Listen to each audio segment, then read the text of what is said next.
Olá pessoal, tudo bem? Muito bem. Muito prazer para quem não me conhece, meu nome é Vinícius Benedetti e eu venho aqui para resolver para vocês a prova de Química da UFSM PSS1 de 2025. Eu sou professor há mais de 10 anos, tenho mais de 10 mil horas de aula e venho hoje te ajudar a entender melhor a prova da Universidade Federal de Santa Maria. Então, já que tempo é dinheiro, vamos começar a nossa resolução? Vamos lá então.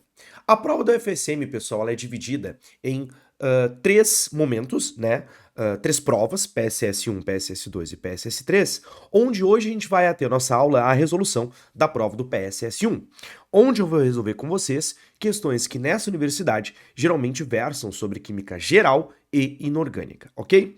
A primeira questão de química do PSS1 do ano passado é essa que os senhores enxergam aqui na tela e que vocês podem verificar comigo. Ela falava o seguinte, observe.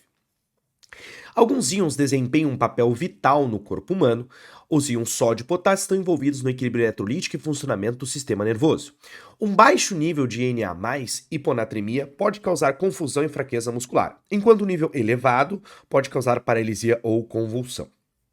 Baixas concentrações extracelulares de K+, a hipocalemia, diminuem a frequência cardíaca, ao passo que altas concentrações hipercalemia provocam arritmias cardíacas e afetam o transporte de O2 e CO2 pela hemoglobina. Bom, a sinal alternativa correta em relação aos íons Na+, e potássio+.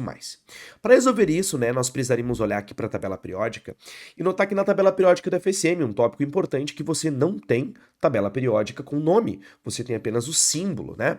Nós temos então aqui claramente, né, os elementos sódio, que se encontram aqui, e o elemento potássio, que se encontra aqui. Esses elementos têm número atômico respectivamente 11 e 19, que nem você pode observar nessa imagem. Então, para a gente resolver essa questão, nós começaríamos a ter, né, que fazer a distribuição eletrônica desses elementos para conseguir verificar, né, a forma correta de analisar as perguntas que se seguem.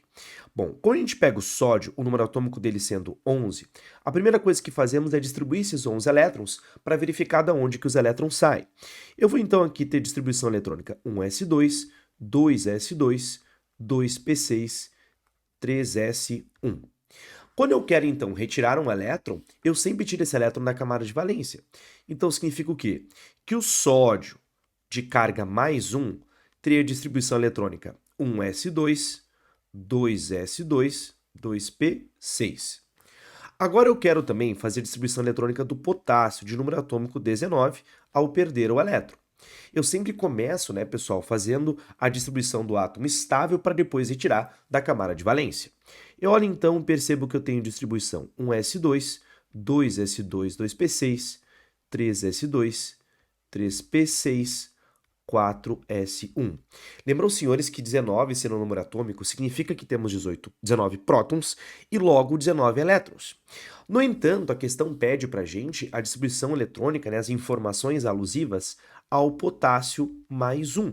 Então também iremos tirar o elétron da última camada, ficando a nossa distribuição eletrônica 1s2, 2s2, 2p6, 3s2, 3p6.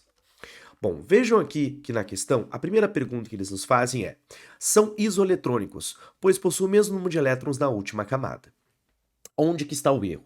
O erro aqui é falar que são isoeletrônicos. Para que fossem isoeletrônicos, seria necessário que tivéssemos o número total de elétrons igual, e não apenas o número da última camada. Então esse é um detalhe técnico importante.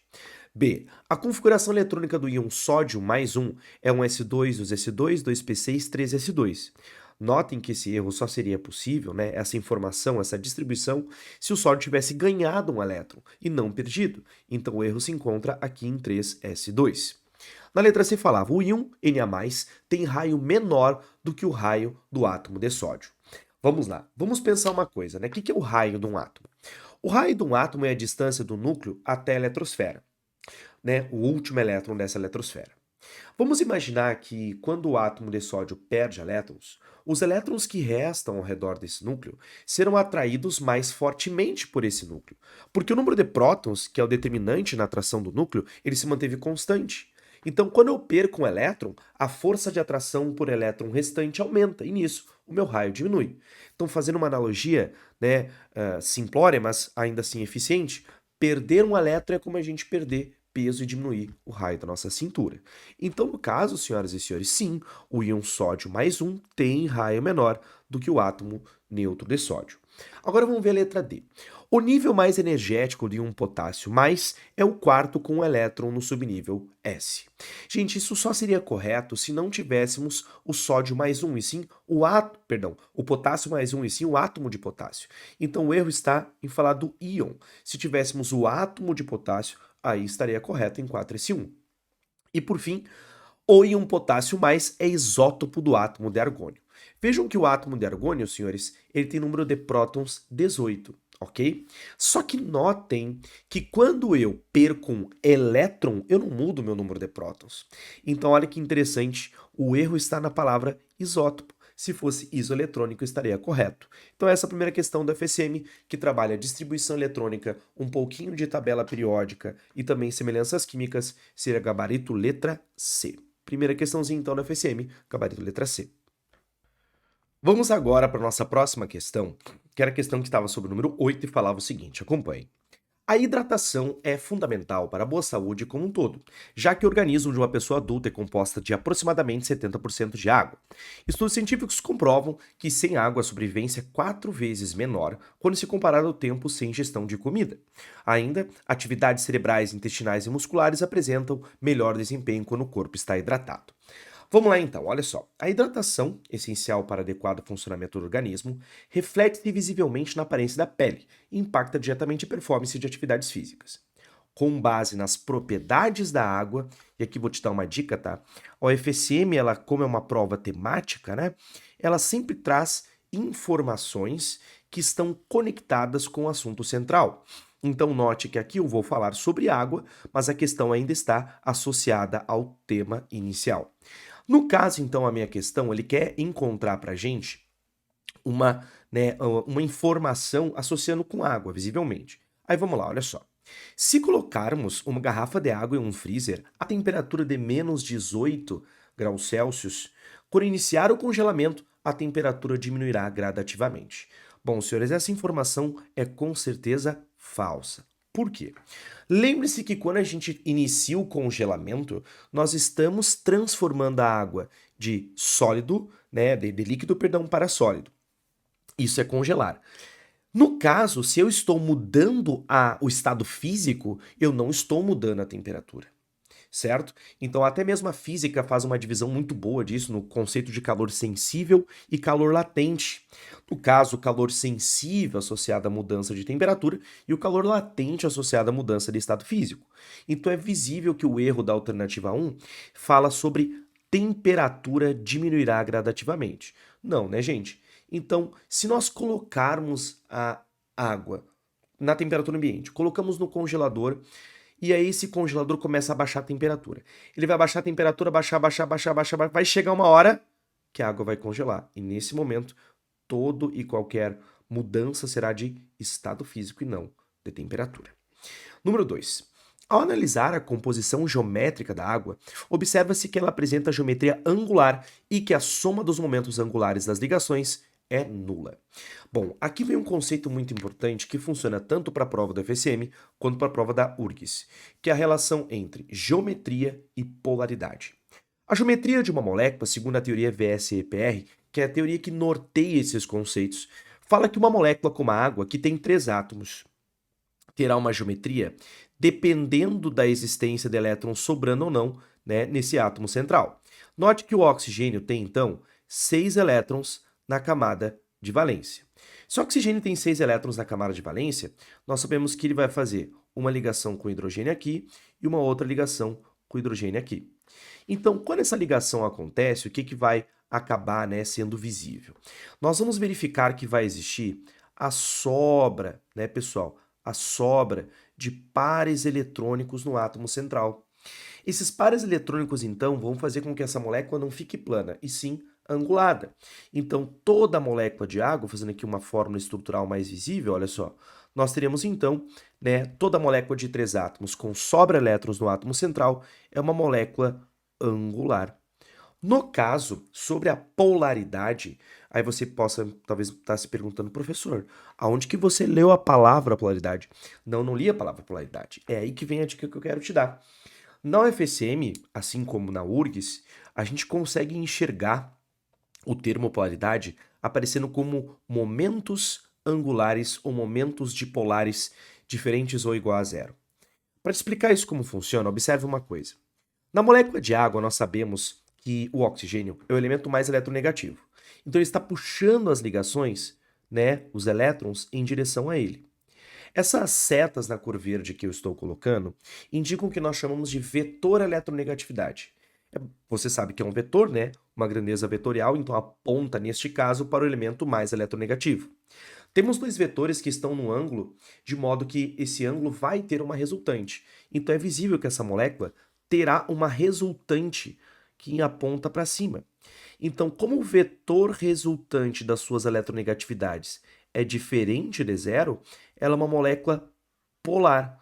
Toda molécula polar tem vetor resultante diferente de zero. E aqui ele fala que é nulo, ou seja, essa informação está falsa. Dica para você: toda molécula que tem elétrons sobrando no átomo central e obedece ao octeto, você verá que será polar, tá? Sempre vai ter um aumento de polar diferente de zero, ok? Então a 2 está falsa. Agora a alternativa número 3. Alotropia é o fenômeno que ocorre quando o elemento químico forma duas ou mais substâncias simples diferentes. Ok, como por exemplo o gelo e o vapor de água. Gente, gelo e vapor de água são diferentes estados físicos da água? Não são substâncias simples? Não, seria um erro crasso e que nós não vamos cometer. Então, número 3, ela está falsa. Número 4. No estado líquido, as ligações de hidrogênio que ocorrem entre as moléculas de água estão dispostas numa forma mais desorganizada, ao passo que no gelo, as ligações intermoleculares provocam arranjo cristalino, na qual conjuntos tetraédricos se organizam, formando estruturas hexagonais tridimensionais. Bom, pessoal, a alternativa 4, por eliminação, teria que estar correta. Mas vamos tentar entender o que está acontecendo. Vamos pensar. A água tem uma característica muito interessante chamada de dilatação anômala da água. Então, quando a água está, por exemplo, 25 graus Celsius e as moléculas elas estão com uma certa agitação, elas se encontram de maneira desorganizada. E essa desorganização permite que elas fiquem mais perto uma das outras quando a temperatura vai diminuindo, diminuindo, diminuindo, diminuindo, diminuindo. Só que quando chega a 4 graus, acontece uma coisa interessante. O grau de agitação molecular dessas moléculas de água diminui e elas acabam então se orientando a partir dos seus polos, que são muito fortes, devido à sua interação muito forte do tipo ligação de hidrogênio. Essa organização forma estruturas hexagonais, literalmente com uma molécula de água em cada vértice. E essa organização acaba tendo buracos ali no meio. E esses buracos fazem então com que a água expanda ao invés de diminuir até 0 graus. Então este fenômeno é chamado de dilatação anômala da água. E de fato é justamente descrito como esse arranjo cristalino que ele cita na alternativa 4. A forma que está escrito é uma forma incomum, é uma escrita densa e difícil de compreender, pelo menos no que a gente se refere a um texto que em tese seria para nível médio. Porém, é o gabarito correto e nós marcaríamos aqui nessa questão apenas a 4 pelos erros que eu já citei para vocês, ok? Então, a primeira questãozinha era uma questão de química geral. Aqui também temos uma questão de química geral, só que agora especificamos aqui geometria, interações e alotropia como colocado, ok? Gabarito, então, letra A.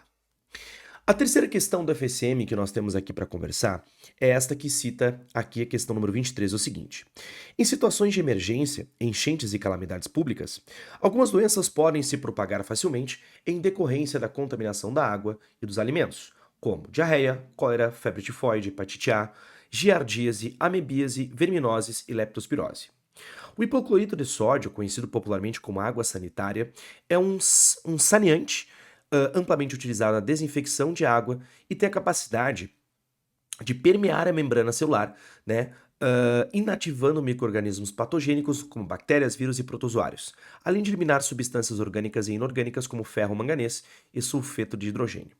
A equação a seguir apresenta a reação entre a solução de hipoclorito de sódio e o sulfeto de hidrogênio. Bom, então temos uma equação química aqui, vamos aqui já começar a fazer uma análise. De novo, temos uma questão de verdadeiro e falso, que você com certeza pode esperar para o FSM aqui 2026, ok? E daí ele traz a equação e aí já comece a notar que essa equação tem na frente das espécies químicas coeficientes estequiométricos. Ou seja, ao invés de estar escrito, está escrito basicamente os incógnitas, né? E daí, nessas incógnitas que eles estão, isso geralmente é visível em questões ou de balanceamento ou de NOx. E essa questão dos dois. Veja então que, por exemplo, assim, na primeira alternativa fala, fazendo o balanceamento da equação pelo método das tentativas, os coeficientes são respectivamente. Bom, o método das tentativas é aquele onde a gente vai colocando números a fim de igualar dos dois lados. Só que eu vou te dar uma dica. Note comigo uma coisa, a UFSM colocou os coeficientes individualmente. Ao invés de você tentar balancear de cabeça, tá? Em vez de você tentar assim, professor, vou tentar fazer, meu irmãozinho, sejamos espertos. Vamos pegar e fazer essa questão colocando os valores que ele me deu ali dentro. Simples. Eu não preciso saber quanto que é cada um. Não sendo o que está ali, eu já sei o que eu posso fazer. Então, vamos tentar aplicar isso aí? Vamos lá. Ele fala pra gente que o balanceamento correto seria 3, 1, 1, 1 e 1. Vamos colocar os dados ali e ver se encaixa? Olha só, 3, 1, 1, 1 e 1. Visivelmente não dá certo. Visivelmente não dá certo. Por quê, meu irmão? Se liga, tem 3 sódios aqui. Aqui tem um sódio. Se tem 3 sódios de um lado e um do outro, não é o balanceamento. Professor, mas qual é o balanceamento? Tá por acaso perguntando? Não, né? Então, meu irmãozinho, azar não é o que você quer saber. Então, simplesmente, não sendo possível o que ele me falou, a primeira está falsa. Sejamos eficientes na resolução. 2. É uma reação de oxirredução na qual o enxofre é reduzido. Aqui vou te dar uma dica e que você pode esperar para a tua prova 2026, bem como 2027, bem como Enem. NOx é um dos assuntos mais centrais da química. É visível que o senhor vai ter questõezinhas de NOx para responder. Com certeza. Então, se você vai ter, você sabe que NOx vai estar na tua prova, então faz sentido você estudar NOx.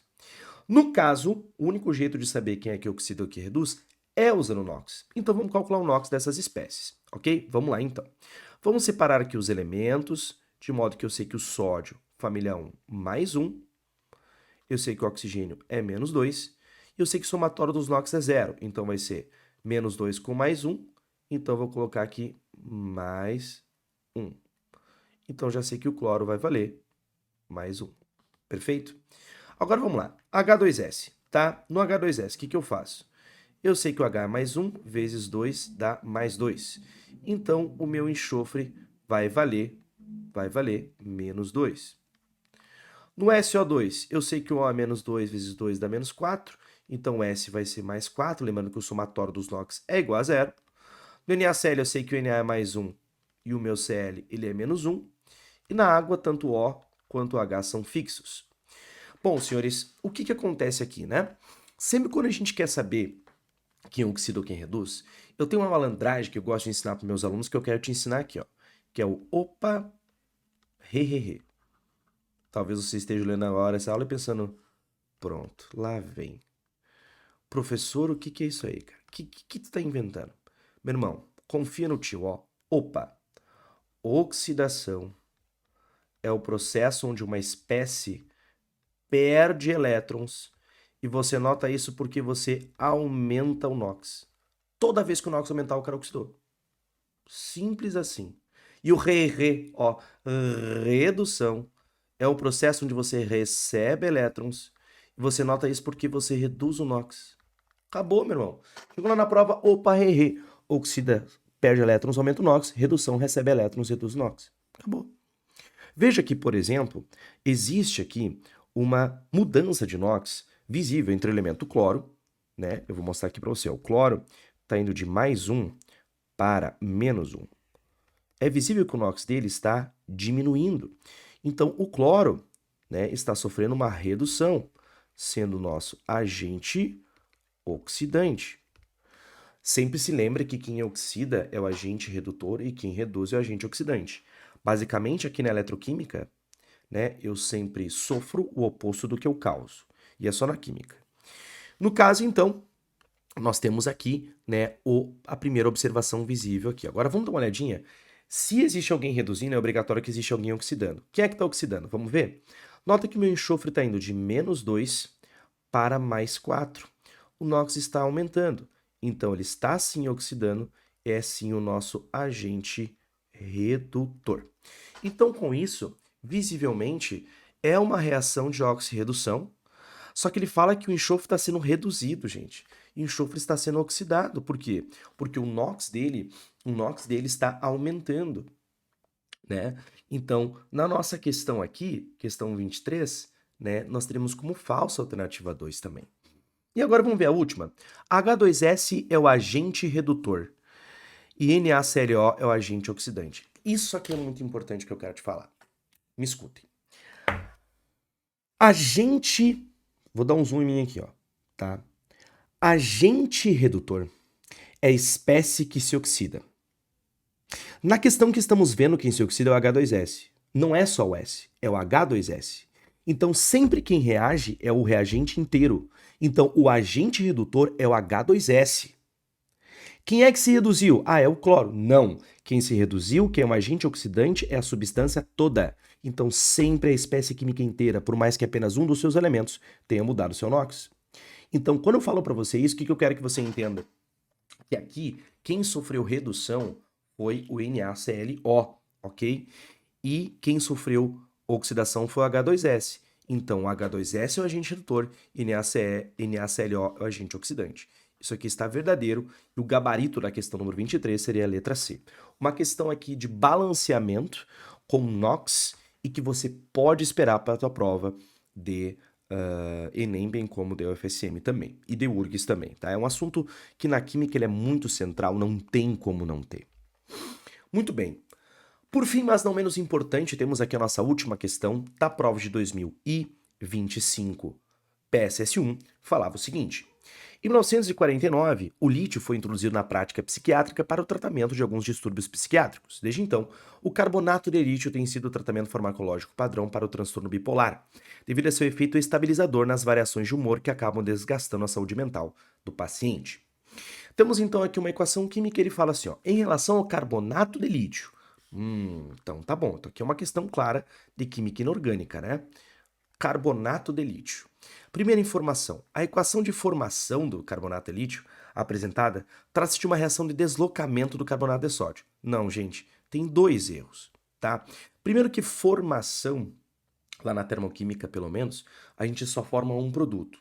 Mas o outro problema, né, pessoal, que a gente tem aqui uma reação de dupla troca e não de deslocamento, tá? Porque são duas substâncias compostas formando outras duas substâncias compostas. Então, na letra A, o gabarito está incorreto por causa da palavra deslocamento. Agora, olha a letra B. A solução aquosa de carbonato de lítio não apresenta condutividade elétrica, uma vez que o carbonato de lítio é um sal insolúvel, assim como a maioria dos carbonatos. Vamos lá.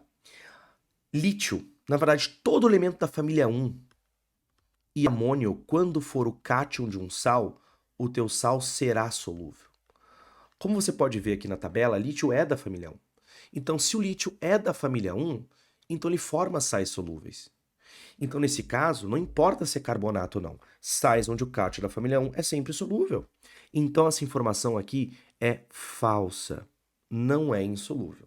E por ser solúvel, gerará íons em solução, né? Vai dissociar íons e, consequentemente, vai conduzir corrente. C. Os elementos que constituem o Li2CO3 pertencem às famílias dos metais alcalinos, halogênio e calcogênio, respectivamente. Não, né? Onde é que está o erro, né? Lítio é um metal alcalino? É, da família 1. Agora, ele fala ali, ó, halogênio. Carbono é um halogênio? Não, né, gente? Halogênio é família 17. Calcogênio é família 16. Note que isso é uma pergunta de tabela periódica, né? Então, importantíssimo. Então, está incorreto, não tem nenhum halogênio aqui. D. O Li2CO3 apresenta ligações iônicas equivalentes, por isso é considerado um composto molecular. Falso. Para ser considerado molecular, pode haver somente ligações covalentes. E antes que você me pergunte, eu vou te dar uma dica valiosa sobre ligações para a prova do FSM. Quando você olha para a tabela periódica, note que não tem a divisão na tabela da UFSM entre o que é metal e o que é ametal. Ligações iônicas acontecem entre metais e ametais, e ligações covalentes de ametal com ametal. Para eu marcar correto, para eu verificar a resposta da letra D, para ver se está certo ou não, eu deveria saber que uma ligação covalente, que é o que classifica ser molécula, só existe entre ametal com ametal. E para isso, eu preciso ser capaz de verificar a diferença entre metal e ametal na tabela. Na prova do FSM, você terá que fazer então à mão uma divisão nessa tabela. Eu vou te ensinar a fazer isso agora. Tá vendo o elemento alumínio aqui? Ó, passa uma linha em cima dele e desce uma escadinha aqui, ó. Para baixo, para o lado, para baixo, para o lado, para baixo, para o lado. Tudo que ficar nesse sentido da tabela, para cá, ó, é tudo metal. Tudo que ficar desse lado aqui, ó, é ametal. Isso é muito importante, porque notem que o lítio é um metal e ele vai estar ligado com CO3, ou seja, com carbono e oxigênio. Ah, professor, mas como é que funciona esse íon, né? Como é que ele é? Eu te monto ele. Você não precisaria montá-lo, mas basicamente o ânion carbonato é derivado do ácido carbônico, onde das duas ligações que o oxigênio faz, uma será iônica, né, com cada lítio. Um lítio vai fazer uma ligação iônica aqui e um lítio vai fazer uma ligação iônica aqui. Então, para um composto ser molecular, ele só pode ter ligações covalentes. Ele, então, não é um composto molecular, ele é um composto iônico. E letra E. A primeira energia de ionização do lítio é menor que a primeira energia de ionização do carbono e do oxigênio. Vamos lá. Primeiramente, o que é energia de ionização? Energia ou potencial de ionização é a energia que um átomo absorve para arrancarem dele um elétron, como se fosse o custo para arrancar esse elétron. A primeira energia de ionização ela é maior quanto mais eletronegativo o elemento é. Então, a energia de ionização é maior quanto mais para a direita e para cima. Notem que ele fala sobre carbono e oxigênio que estão para cima na direita e o lítio que está aqui. Então, o lítio com certeza será menor que o carbono e o oxigênio.